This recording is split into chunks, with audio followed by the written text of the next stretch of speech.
Well, good afternoon.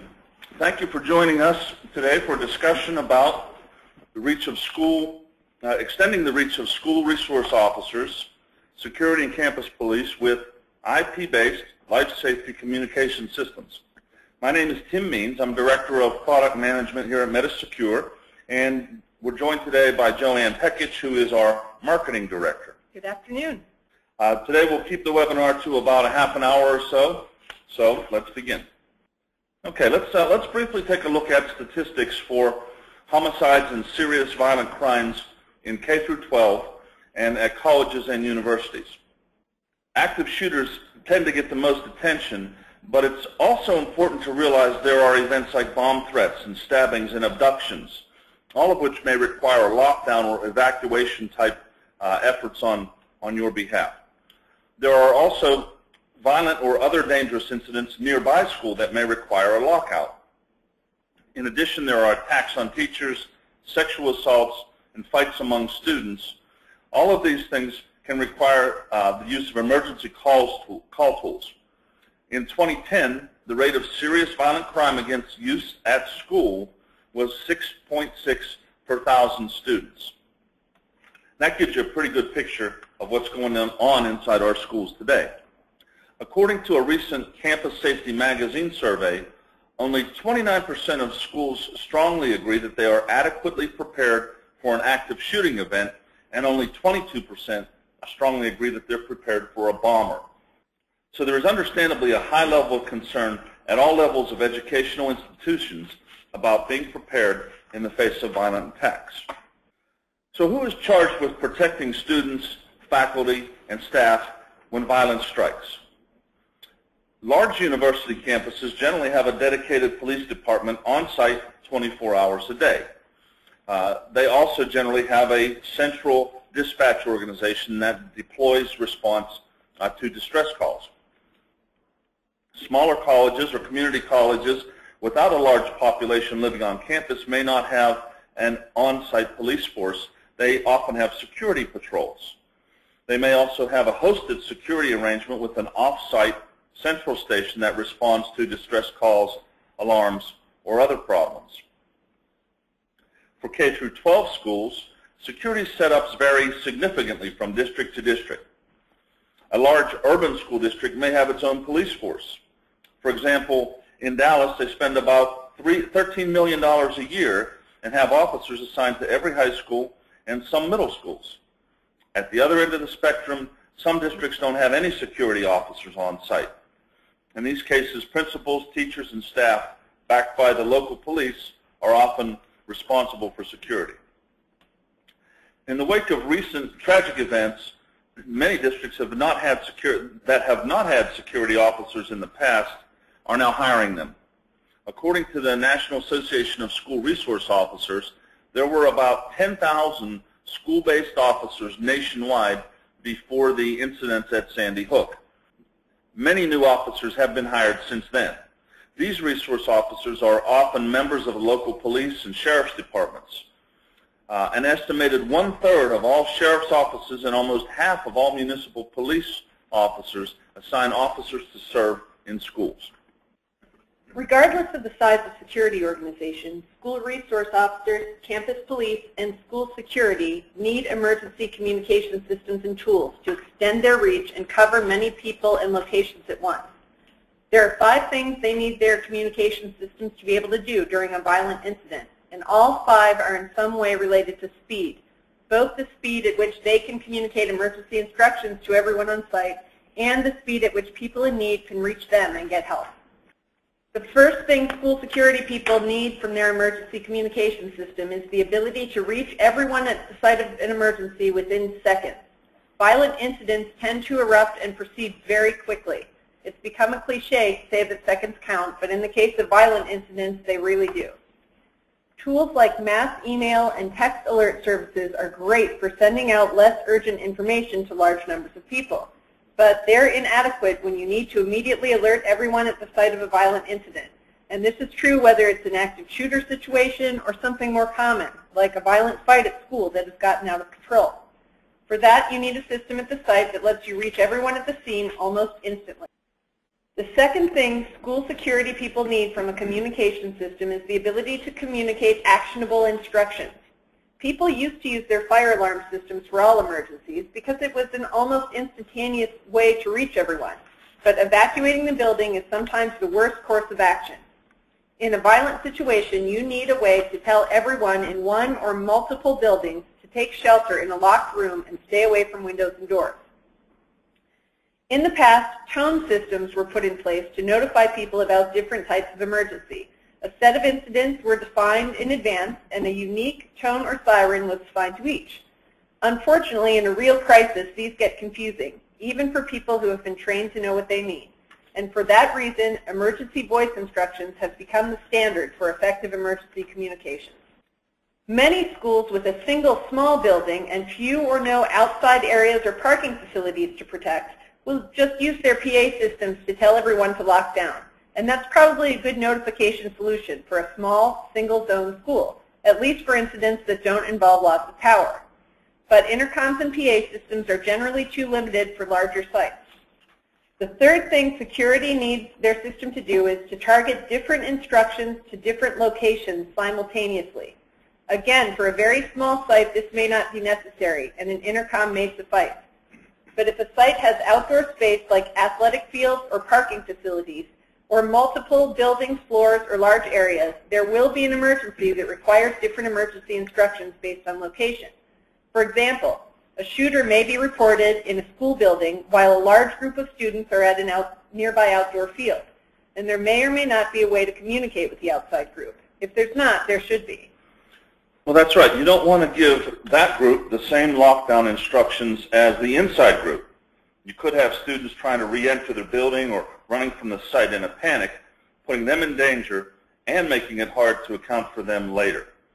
You need the ability to direct the outside group to assemble at an outside evacuation point while telling everyone inside to lock down. That's just one example. There's lots of incidents that call for different instructions to go out to different groups as quickly as possible, and that's difficult to do with an intercom system. With a modern emergency communication system, this can be handled automatically, or at the press of a button or click of a mouse. You can integrate with outdoor speakers, PA systems, and other existing devices to leverage your current investments. Just as security needs to get out the right emergency instructions to the right people in seconds, people need to have a way to reach security and communicate what's wrong. Many violent incidents at school and universities are over before police can get there, even in the case of universities with on-site campus police. 911 is important for summoning outside responders if necessary, but the first emergency response always happens on-site. Panic buttons are useful tools, but it's best to have a way for people to be able to actually speak with you and tell you what's happening. This gives security, resource officers, and campus police much better situational awareness, so they know if an urgent response is required and what the response should be. Unlike emergency phones, modern voice communication systems will be hands-free for the caller, so he or she can just hit the button and verbalize what's happening while dealing with the emergency. Security can hear background noise, which may provide valuable information. The fifth emergency communications capability security needs is automatic location identification. They need to know where an incident is occurring and where to send help.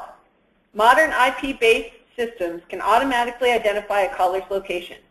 Our system, for example, automatically shows the location on an on-screen map, or for people responding via their two-way radios, it automatically reports the caller's location. So these 5 baseline communication needs can be grouped into what we call outbound and inbound communications. Outbound and inbound communications go hand in hand. For example, your first indication that a shooter is on the premises may be someone hitting a call for help button or pressing a silent panic alarm. With an integrated system, if the report is credible, you can then turn around and activate a lockdown alert immediately without having to switch to a different system. With the Metis Secure system, both these capabilities are built in, and we'll show you an example of that in a few minutes. If you have separate systems for these functions, they should be capable of integrating together in some way. When you're thinking about emergency communication systems options for any type of school security organization, remember people with disabilities. For people with hearing impairments, strobes and on-screen text instructions or digital signage work well to provide emergency information. For people with mobility impairments, many codes call for new or renovated multi-story buildings to have hands-free, two-way communication systems either in areas of refuge or by the elevators. This is so that people with trouble navigating stairs can get help. If you're upgrading emergency communications, it's often cost-effective to address these issues as part of an overall plan. Obviously, dealing with violence is top of mind right now, but it's important to take an all-hazard approach to communications. That gives you the flexibility to deal with whatever emergency arises. Generally, there are 4 types of instructions in emergency situations. First, you want to be able to instruct everyone to evacuate the building or multiple buildings. Second, in the case of violence at your site, you may need to instruct people to lock down your facility. In the case where violence occurs nearby, you may initiate a lockout.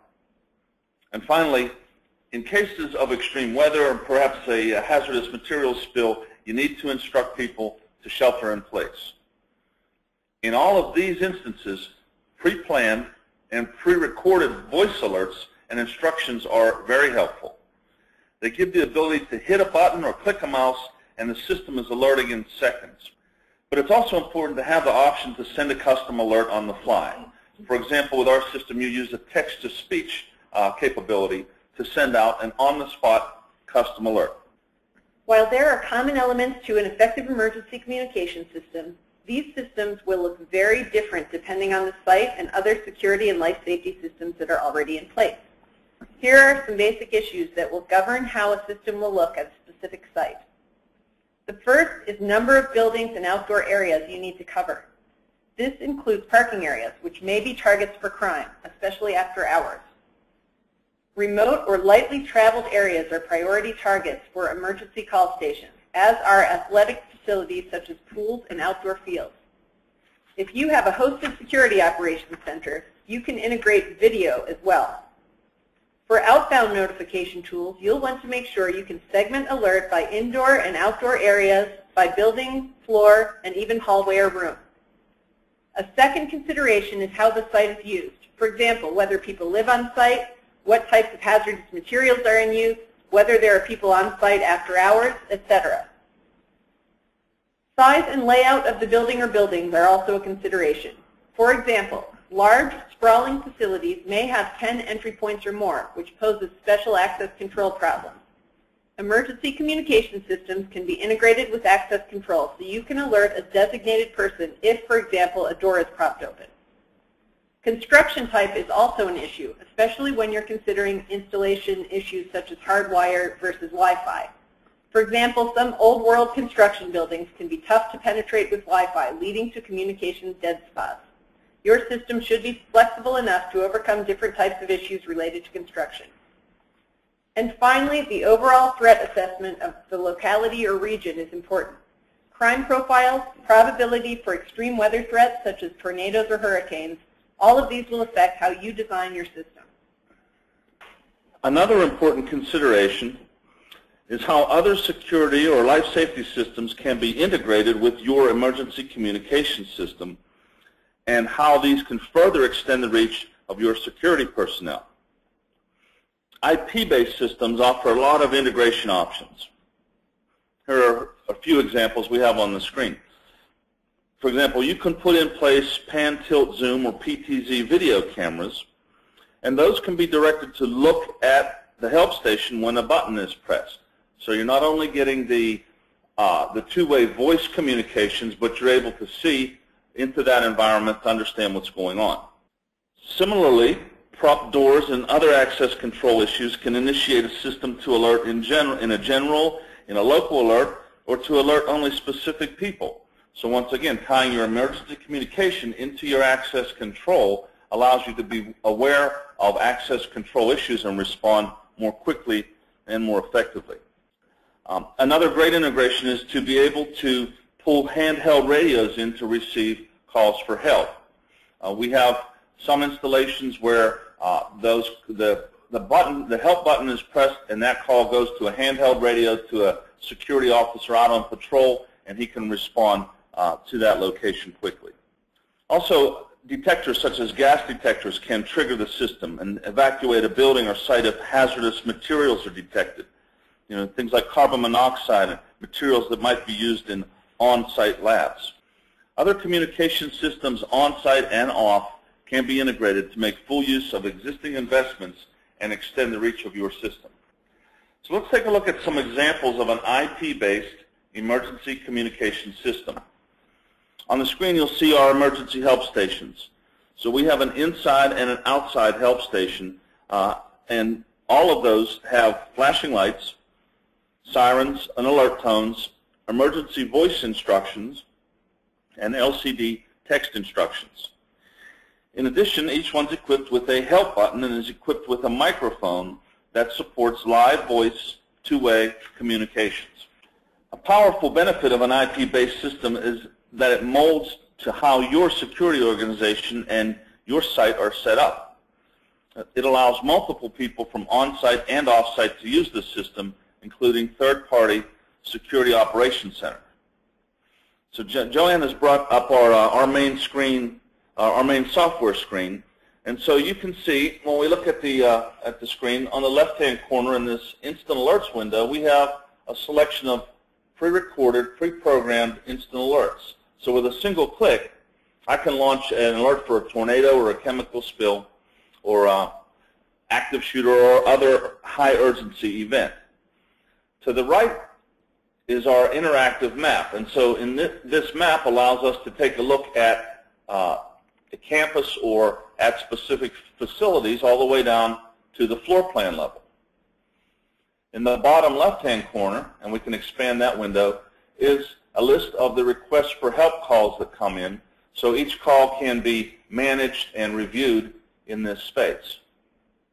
And then finally in the bottom right-hand corner, we have a log of all this system activities, so you can see who's logged in and logged out, what alerts have been set out, and what calls of help have come through the system.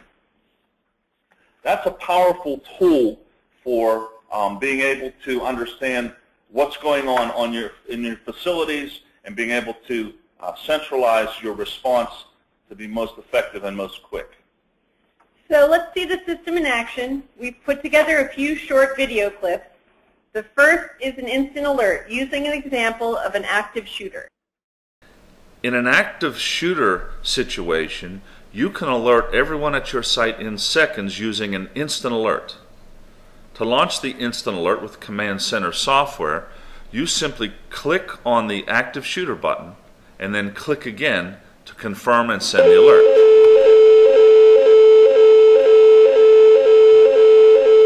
Attention, attention. A gunman has been reported in this area. Take shelter immediately by closing and locking your doors and stay away from glass and windows. Do not come out of your shelter until you are notified by a uniformed police officer that it is safe to do so. That's how quickly you can send an instant alert. On the Command Center software, notice that the building we sent the alert to is now in alert mode and is turned yellow instead of green. Across the top in the status bar, we see the active shooter alert and when that was sent out. And we also see dispatch details about the alert, including when it was sent, where it was sent, the text that would be displayed on the screen, and additional information. And so that's how you send an instant alert using the Command Center software.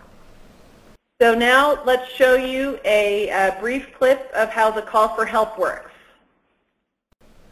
Let's take a look at how a call for help is managed by the system.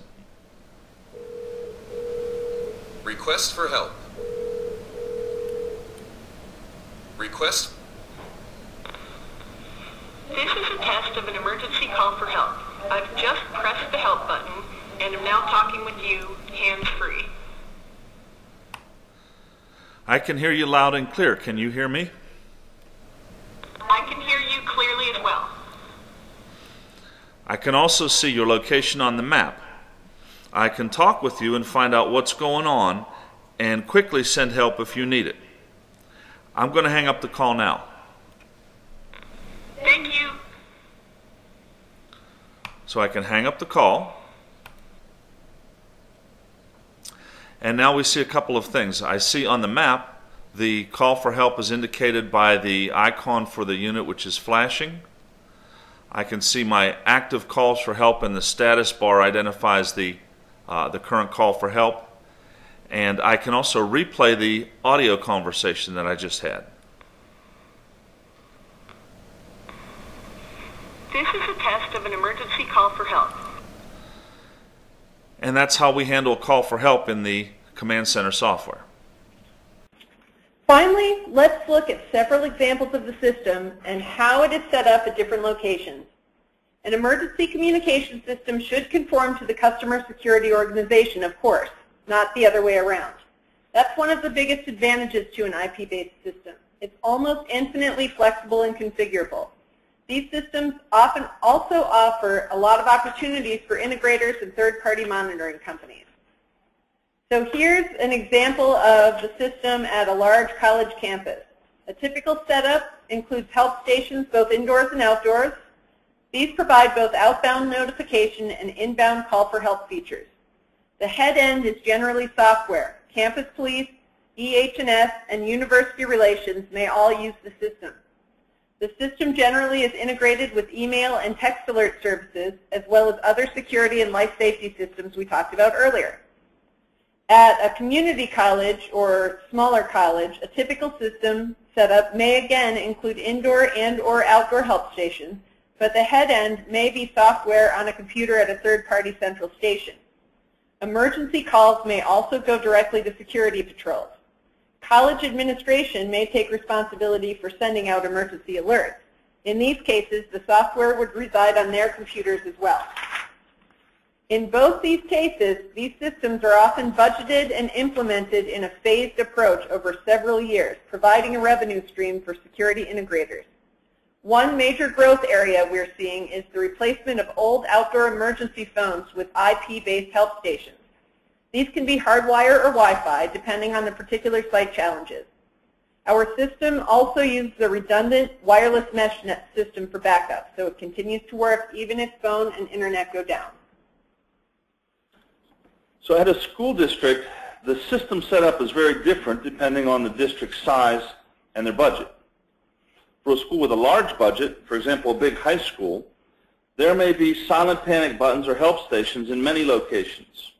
For example, you may have a help station in the principal's office and in particular classrooms. In these cases, there's likely a school resource officer on site.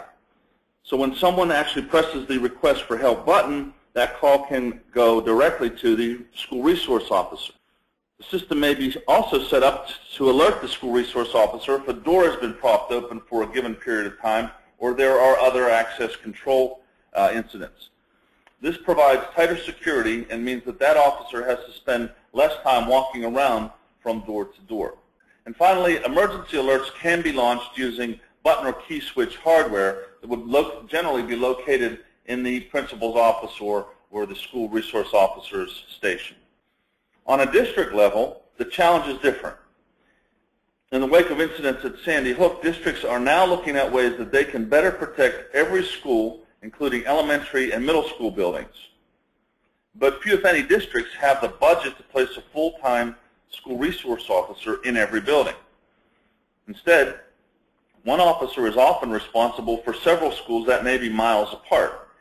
In these cases, one option is to place a help station in each elementary school office and throughout the school hallways. If a violent incident occurs, office personnel can hit that button to immediately speak with the off-site school officer and launch a lockdown alert. The officer can immediately deploy to the school and summon police backup while en route. If the district has few or no school resource officers, this is also an area of opportunity for a third-party security company. For schools without a large budget who may need something now, we offer a low-cost pilot program so that the system is very easy to build on over time and lowers the initial entry point. Well, Joanne, that's it for today. We hope that you found this information informative. We would be glad to set up an online or in-person demonstration or answer any questions you might have. Just give us a call or drop us an email. And thanks for making some time in your day today to join us.